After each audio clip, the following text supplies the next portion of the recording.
Hello all of you, आप सभी लोगों का बालाजी स्टडी एम चैनल पर मैं शिव वर्मा हार्दिक स्वागत करता हूं।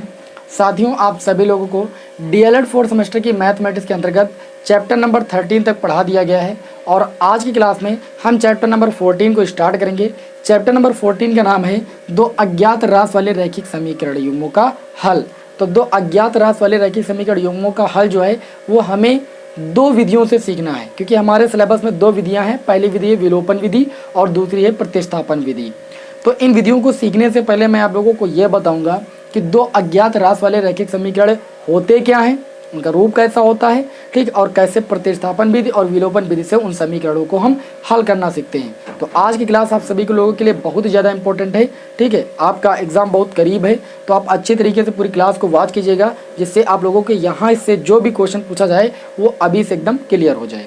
और यदि आप इसके पहले की क्लासों को देखना चाहते हैं तो प्लेलिस्ट में चले जाइए, सारी क्लासों का लिंक आपको क्रम से मिल जाएगा, कोई भी चैप्टर मैंने बीच में छोड़ा नहीं है, ठीक है। तो चलिए यहाँ पर जान लेते हैं। देखिए, दो अज्ञात राशि वाले रैखिक समीकरणों का जो हल होता है वो आपका होता है a1x plus b1y plus c1 equal to 0। एक आपकी रैखिक समीकरण जो होती है वो इस रूप की होती है, दूसरी आपकी होती है a2x प्लस का b2y और प्लस का c2 इक्वल टू 0। जब दो इस प्रकार के समीकरण आपको दी जाएं और उसमें a1 अपान a2 की जो वैल्यू हो वो b1 अपान b2 के बराबर ना हो, तो इन दोनों समीकरणों को हम दो अज्ञात राशि वाले रैखिक समीकरण युग्म कहते हैं। बात समझ आई कि नहीं? देखिए, जो a1 होता है वो x का गुणांक होता है, यानी पहले चर का गुणांक होता है, और जो b1 होता है वो दूसरे चर का गुणांक होता है। क्योंकि यहाँ पर जो समीकरण दी होती है उसमें दो चर होते हैं x और y। तो इन दोनों समीकरणों को हल करने के लिए हम दो विधियों का यूज करते हैं। पहली विधि होती है हमारी प्रतिस्थापन विधि और दूसरी विधि हमारी होती है विलोपन विधि। प्रतिस्थापन विधि और विलोपन विधि, यहीं से एक क्वेश्चन आपके एग्जाम में ये है पक्का आएगा, ये अपने दिमाग में बैठा लीजिए। एक क्वेश्चन तो यहाँ से आना ही आना है, कोई ना कोई एक विधि आएगी, चाहे प्रतिस्थापन विधि आए और चाहे विलोपन विधि आए। तो चलिए आप लोगों को इस पर आधारित हम दो क्वेश्चन बताते हैं। पहले दो क्वेश्चन प्रतिस्थापन विधि पर बताएंगे, फिर दो क्वेश्चन विलोपन विधि पर बताएंगे। उसके बाद आपके इस चैप्टर में लैंग्वेज वाले प्रश्न हैं, उनको भी मैं आप लोगों को सॉल्व कराऊंगा। SCERT बुक से प्रश्नावली के क्वेश्चन को भी सॉल्व कराऊंगा। तो चलिए भी स्टार्ट करते हैं। फिर सबसे पहले हेडिंग आप लगा लीजिएगा प्रतिस्थापन विधि, और इस पर आधारित हम क्वेश्चनों को सॉल्व करेंगे, ठीक है। तो हेडिंग लगा लेते हैं यहाँ पर प्रतिस्थापन विधि। प्रतिस्थापन विधि, देखिए यहाँ पर जो भी क्वेश्चन हम आपको सॉल्व कराते हैं वो आपको SCERT बुक से ही सॉल्व कराते हैं, क्योंकि क्वेश्चन आपके SCERT बुक से ही आपके एग्जाम में आते हैं। तो पहला उदाहरण देखते हैं प्रतिस्थापन विधि से। देखिए, पहले क्वेश्चन में आपसे बोला जा रहा है कि हल कीजिए, हल कीजिए, हल कीजिए। आपको दो यहाँ पर समीकरण दी गई हैं। पहली आपको समीकरण दी गई है x plus 2y equal to 7। दूसरी समीकरण दी गई है 2x plus y, 2x plus y equal to आपका दिया गया है 5। इन दोनों समीकरणों को आपको प्रतिस्थापन विधि से हल करना है। आप तरीके को यहाँ पर समझिएगा, बहुत ही सरल तरीका है, कोई भी दिक्कत होने वाली नहीं है आपको। देखिए, जब आपको दोनों समीकरण दी जाएं और आपसे बोला जाए कि प्रतिस्थापन विधि से इन दोनों समीकरणों को हल कीजिए, तो सबसे पहले इन दोनों समीकरणों को आप समीकरण 1 और समीकरण 2 मानिए और दोनों समीकरण में से किसी एक समीकरण को ले लीजिए। अब चूंकि समीकरण में दो वेरिएबल हैं, आप देखिए x और y दोनों में आपके दो वेरिएबल हैं, तो एक समीकरण ले लीजिए। मान लीजिए हम समीकरण 1 ले रहे हैं, तो यहाँ पर लिखेंगे समीकरण 1 से। तो समीकरण 1 है x प्लस का 2y इक्वल टू 7। इस समीकरण से किसी एक वेरिएबल की वैल्यू जो है वो दूसरे वेरिएबल के रूप में आप फाइंड कर लीजिए। जैसे यहाँ पर x की वैल्यू हम प्राप्त करेंगे, तो देखिए 7 इधर है, ये 2y उधर जाएगा तो माइनस का 2y हो जाएगा। इसको हम मान लेंगे समीकरण 3। जो ये x बराबर 7 माइनस 2y हमने निकाला, यानी 7 माइनस 2y हमने निकाला है, यानी x की वैल्यू जो y के रूप में निकाली है, ये वैल्यू जो है आप समीकरण 2 में रख दीजिए, जो दूसरी समीकरण थी उसमें रख दीजिए। तो यहाँ पर लिखेंगे x का मान किस में रखने पर भाई? समीकरण 2 में रखने पर, समीकरण 2 में रखने पर। तो जो समीकरण 2 है, आप देखिए भाई, समीकरण 2 आपको कितनी दी गई है? आपको समीकरण 2 दी गई है 2x प्लस का y इक्वल टू आपको 5 दिया गया है। आपने समीकरण 1 से x का मान y के पदों में निकाला, इस x के स्थान पर आप 7 माइनस 2y रख दीजिए। यहाँ पर 2 बड़ा ब्रैकेट लगाइए, x बराबर है 7 माइनस 2y रख दीजिए, 7 माइनस का 2y ब्रैकेट ऑफ प्लस का y इक्वल टू ये आपका हो गया 5। क्लियर है ना इतनी बात? अब आपको क्या करना है, इस 2 का मल्टीप्लाई अंदर जो आपका स्थित है, जो भी आपके पद हैं उनको आपको क्या करना, मल्टीप्लाई करना है। तो 7 दूनी कितना हो जाएगा भाई? 14 और यहाँ पर 2 दूनी कितना हो जाएगा 4 वाई माइनस का, क्योंकि प्लस माइनस का गुणा माइनस होता है। उसके बाद यहाँ पर आगे बात करें तो ये हो जाएगा प्लस का वाई और इक्वल टू ये आपका हो जाएगा 5। अब यहाँ पर आप देखोगे तो ये आपका हो गया 14 और 4 वाई माइनस का 4 वाई प्लस का वाई, माइनस की संख्या बड़ी इसलिए माइनस का 3 वाई बचेगा और बराबर इधर 5 हो गया। ये 3 वाई आप उधर लेकर जाइए, इधर आपका 14 है, ये 5 इधर ले आइए माइनस का 5, 3 वाई माइनस का उधर गया तो ये प्लस का 3 वाई, 14 से 5 जाएगा 9 बचेगा बराबर 3 वाई, 3 वाई के गुणे में इधर आ जाएगा 9 के बटे में और बराबर वाई, 3 एकम 3, 3 त्रिक का 9, यानी वाई बराबर आपको कितना मिल गया भाई 3। ये वाई बराबर जो 3 मिला है इसका मान उठा के आप इस समीकरण 3 में रख दीजिए। यहाँ पर लिखेंगे y का मान समीकरण 3 में रखने पर तो समीकरण 3 कितनी है आप यहाँ पर ध्यान से देखिए। x बराबर अभी आपने निकाला है, चाहे इसको समीकरण 3 समझिए चाहे समीकरण 1 समझिए, क्योंकि समीकरण 1 को ही मैंने समीकरण 3 बनाया है। तो x बराबर आपका कितना है 7 माइनस का 2y, तो x बराबर 7 माइनस 2 गुणे y का मान कितना आया 3 आया, रख दीजिए 3। तो x बराबर 7 माइनस 3 दूनी 6, यानी x का मान आ जाएगा 1, x का मान 1 आया, y का मान 3 आया। यही आपके इस क्वेश्चन का आंसर है। आपको आंसर चेक करना है, वो भी चेक हो जाएगा कि इसमें भी कोई भी आपको कन्फ्यूजन नहीं होनी चाहिए। आप देखिए यहाँ पर किसी एक समीकरण को लीजिए, मान लीजिए हम समीकरण 1 ले लेते हैं। समीकरण 1 में है x माइनस का 2y बराबर का 7, sorry x plus 2y। LHS में आप x y की जो वैल्यू निकाले वो रख दीजिए, अगर वो RHS के बराबर आ जाए यानी राइट हैंड साइड के बराबर आ जाए तो आपका आंसर 100% सही है। x का मान कितना आया 1 आया, 1 यहाँ पर रखोगे प्लस 2 गुणे y का मान कितना आया 3, 2 गुणे 3 यानी 6 और 6 कितना हो जाएगा 7, जो कि आपका 7 के बराबर है, यानी आंसर आपका 100% सही है। बताइए कोई दिक्कत? चलिए इसका स्क्रीनशॉट आप लोग जल्दी से ले लीजिए। बढ़ते हैं दूसरे क्वेश्चन की ओर। तो अगले क्वेश्चन में क्या बोला जा रहा है, इसी तरीके से आपको 2 समीकरणें दी जा रही हैं और आपसे बोला जा रहा है कि प्रतिस्थापन विधि से इन समीकरणों को हल कीजिए। तो आपको कोई भी कंफ्यूजन नहीं होनी चाहिए, बिल्कुल यही तरीका है और इसी तरीके से आपको क्वेश्चन लगाना है। भाई देखिए क्वेश्चन नंबर 2 में क्या बोला जा रहा है, हल कीजिए। पहली समीकरण दी गई है 2x प्लस का 5y इक्वल टू आपको दिया गया है 12। दूसरी समीकरण दी गई है 4x प्लस का 9y इक्वल टू आपको दिया गया भाई 22। इन दोनों समीकरणों को आपको प्रतिस्थापन विधि से हल करना है। तो प्रतिस्थापन विधि से हल करने के लिए मैंने आपको बताया कि सबसे पहले दोनों समीकरणों में से किसी एक समीकरण से एक वेरिएबल की वैल्यू दूसरे वेरिएबल के पदों में हम ज्ञात कर लेते हैं। तो हम एक समीकरण लेंगे, इसको हम समीकरण सबसे पहले 1 मानेंगे, इसको 2 मानेंगे।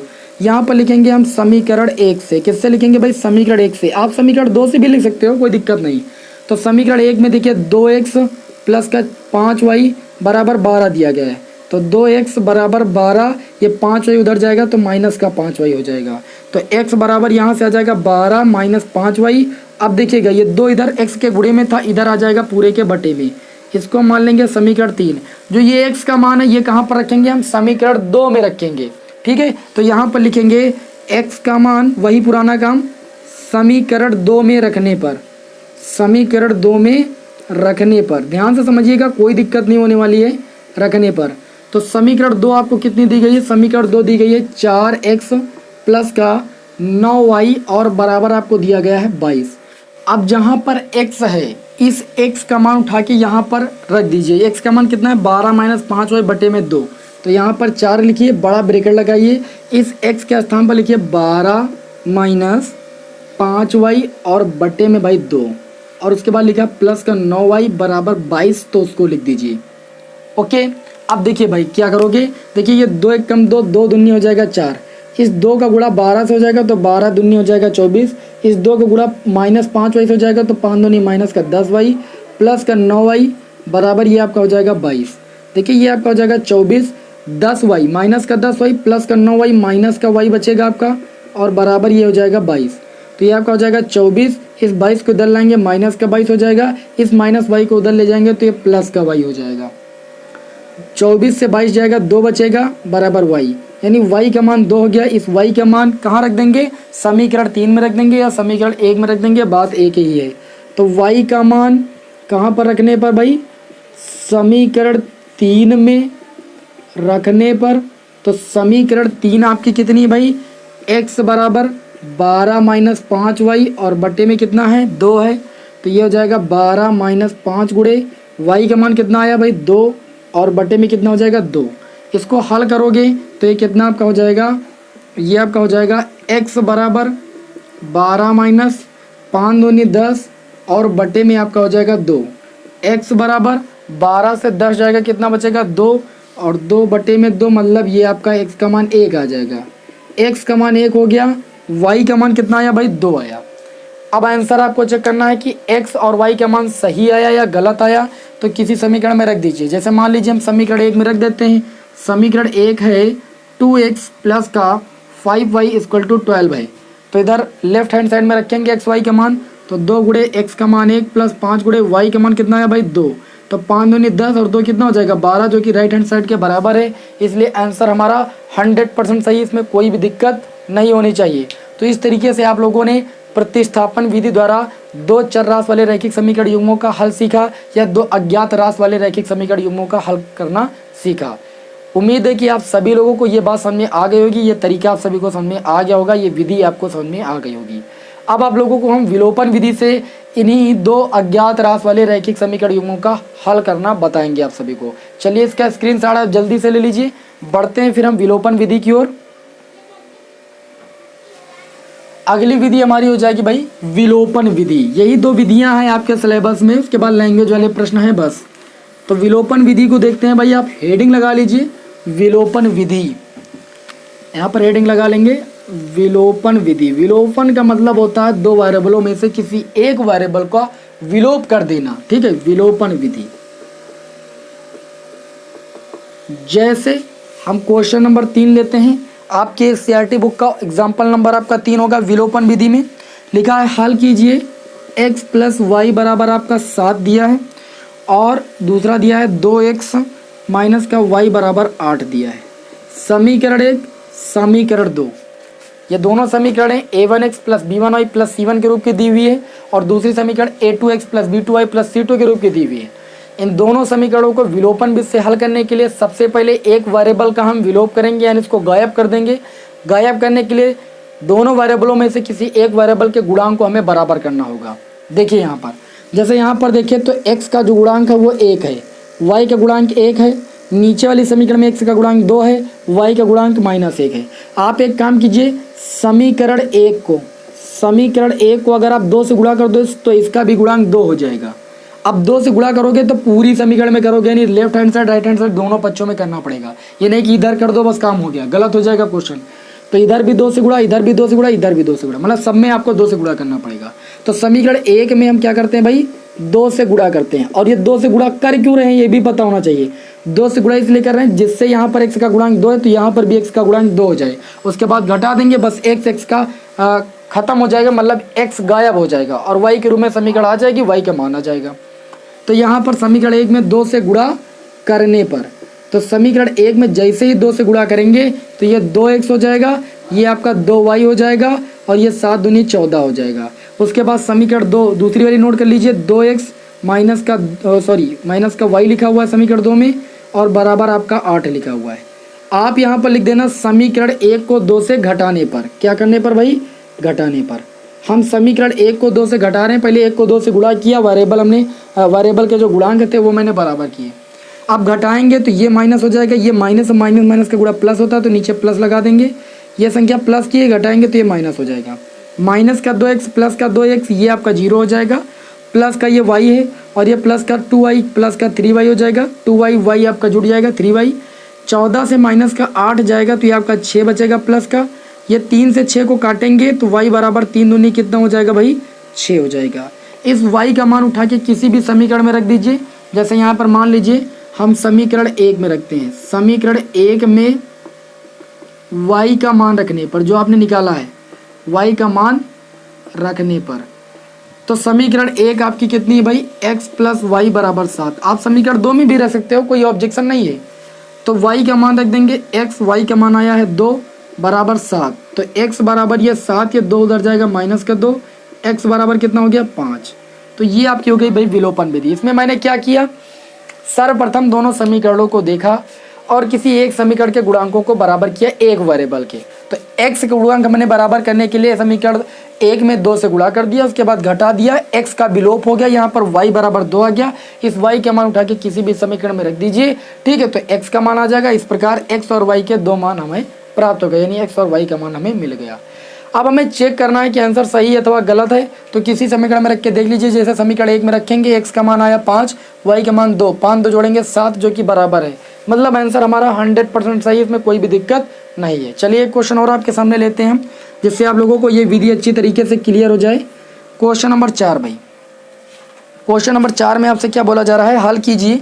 2 क्वेश्चन अभी होमवर्क के लिए आप सभी को देंगे। तो देखिए x प्लस आपका 2y दिया गया है, बराबर आपको दिया गया है 5, और दूसरी समीकरण दी गई है x प्लस का 3y और बराबर दिया गया है 7। इसको समीकरण 1 मानिए, इसको समीकरण 2 मानिए। विलोपन विधि द्वारा हल करना है। तो देखिए यहाँ पर x के गुणांक ऑलरेडी पहले से ही बराबर है। जैसे यहाँ पर y के गुणांक बराबर थे, आप गुणा करते चाहे ना करते तब भी काम चल जाता, जोड़ देते बस, ठीक है। तो यहाँ पर गुणांक आपके पहले से ही x के बराबर है। कुछ ना कीजिए, समीकरण 1 को 2 से घटाने पर, 1 को 2 से घटाने पर, तो अब जैसे यहाँ पर घटाओगे, समीकरण 1 है x प्लस का 2y बराबर 5 और समीकरण 2 है x प्लस का 3y बराबर 7। घटा रहे हैं क्योंकि x के गुणांक बराबर हैं, ये माइनस का हो जाएगा, ये माइनस का हो जाएगा, ये माइनस का हो जाएगा, ये प्लस माइनस x 0 हो जाएगा, 2 से माइनस का 3y जाएगा तो माइनस का y बचेगा, 5 से माइनस 7 जाएगा, माइनस का 2 बचेगा, क्योंकि माइनस की संख्या बड़ी है। दोनों पक्षों में माइनस से माइनस कैंसिल हो जाएगा। कुल मिला के आपको यहाँ से y बराबर कितना मिल जाएगा, 2 मिल जाएगा। अब जो y बराबर आपको 2 मिला है, ये आप किसी भी समीकरण में रख दीजिए। जैसे मान लीजिए हम y का मान रख रहे हैं समीकरण 2 में, y का मान समीकरण 2 में रखने पर, तो समीकरण 2 में रख देंगे यहाँ पर। तो समीकरण 2 आप देखिए क्या है, आप 1 में भी रख सकते हो, मैंने कहा कोई ऑब्जेक्शन नहीं है। x प्लस का 3y बराबर 7 है, तो x प्लस का 3 गुणे y का मान कितना है, 2 बराबर आपका 7, तो x प्लस 3 दूनी 6 बराबर 7, x बराबर 7, ये 6 उधर जाएगा माइनस का 6, 7 से 6 जाएगा 1 बचेगा, x का मान 1, y का मान 2। आंसर चेक करना है, किसी भी समीकरण में रख दीजिए। x का मान 1, y का मान कितना है आपका 2, 2 दूनी 4, 1 5 बराबर आ जाएगा, यानी आंसर आपका 100% सही है, इसमें कोई भी दिक्कत नहीं है।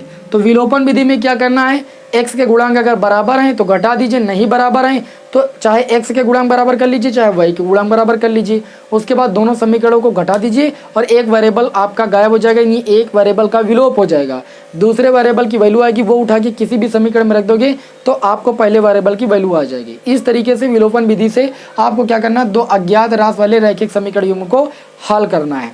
अब देखिए अभी थोड़ा सा टाइम है, तो एक क्वेश्चन आप लोगों को हम लैंग्वेज वाला लेकर भी बताते हैं, लेकिन उससे पहले आपको एक क्वेश्चन हम होमवर्क के लिए दे रहे हैं। आप देखिए आपकी स्क्रीन पर लिखकर आ रहा है, इसका जो आंसर है हमें कमेंट बॉक्स में चाहिए। आपको विलोपन विधि से इस क्वेश्चन को सॉल्व करना है, ये क्वेश्चन नंबर 5 है, ठीक है। अब चलिए एक क्वेश्चन आप लोगों को हम लैंग्वेज वाला बताते हैं, थोड़ा लैंग्वेज वाले प्रश्नों से भी रूबरू करा दें, क्योंकि इस चैप्टर से लैंग्वेज वाले प्रश्न आते हैं और उसको लगाने में आपको बहुत ज़्यादा कन्फ्यूजन होती है। ये दोनों विधियाँ तो आसान थी, लेकिन लैंग्वेज वाले प्रश्नों में आपको थोड़ा सा प्रॉब्लम होती है भाई। तो देखिए 2 अज्ञात राशियों वाले वार्तिक प्रश्नों का युग्मक समीकरणों द्वारा हल, ठीक है। तो यहाँ पर लैंग्वेज वाला जैसे पहला प्रश्न मैं आपके सामने यहाँ पर नोट नहीं करूँगा, क्वेश्चन आपकी स्क्रीन पर लिखकर आ जाएगा। बोला जा रहा है कि एक आयत की लंबाई जो है उसकी चौड़ाई से 5 सेंटीमीटर अधिक है। ना तुमको लंबाई पता है ना चौड़ाई पता है, शांतिपूर्वक आप यहाँ पर मान लो, माना जो आयत की लंबाई है वो आपकी x सेंटीमीटर है और जो आयत की चौड़ाई है वो आप मान लीजिए y सेंटीमीटर है। आप प्रश्नानुसार जो बात कही जा रही है उनके अनुसार काम कीजिए बस आप, ठीक है। वैसे इस क्वेश्चन को एक लगाने का एक तरीका और है, ऐसे ना मानकर भी लगाया जा सकता है, लेकिन आप चैप्टर पढ़ रहे हो 2 अज्ञात राशि वाले रैखिक समीकरण युग्म, इसलिए इस तरीके से आपको बता रहे हैं जिसमें आपको 2 वेरिएबल आ जाएं, ठीक है। तभी तो इस चैप्टर में इस क्वेश्चन को लगाने का मतलब होगा, नहीं तो आप फिर कंफ्यूज हो जाओगे।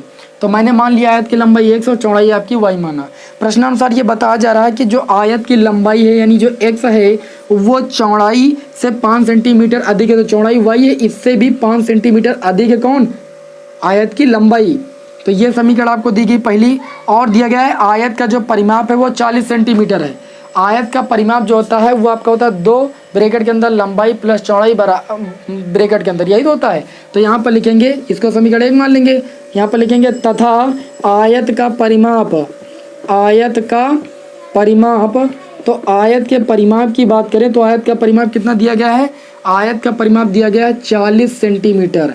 आयत का परिमाप होता है 2 ब्रैकेट के अंदर लंबाई x है और प्लस चौड़ाई y है बराबर, ये आपका हो गया 40। 2 और ये काटोगे 20 आ जाएगा, यानी x प्लस वाई बराबर कितना आ गया 20। ठीक है, यहाँ पर इस समीकरण को अगर देखो तो ऐसे भी लिख सकते हो, या x इस y को इधर लाओगे माइनस का y बराबर, ये आपका हो जाएगा 5। इसको समीकरण 1 मानो, इसको समीकरण 2 मानो। दोनों समीकरणों को आप जोड़ दीजिए बस, क्योंकि यहाँ पर y के गुणांक आपस में बराबर हैं, x के गुणांक भी बराबर हैं। तो यहाँ पर हम लिखेंगे समीकरण 1 प्लस 2 से, यानी समीकरण 1 और 2 को जोड़ने पर, आप पूरी लैंग्वेज लिखना, हम यहाँ पर थोड़ी लैंग्वेज लिखते हैं क्योंकि इतना लैंग्वेज लिखने के लिए मेरे पास टाइम नहीं है। तो इन दोनों समीकरणों को हम जोड़ देंगे तो पहली समीकरण x माइनस वाई बराबर 5 और दूसरी समीकरण x प्लस वाई बराबर कितना भाई 20।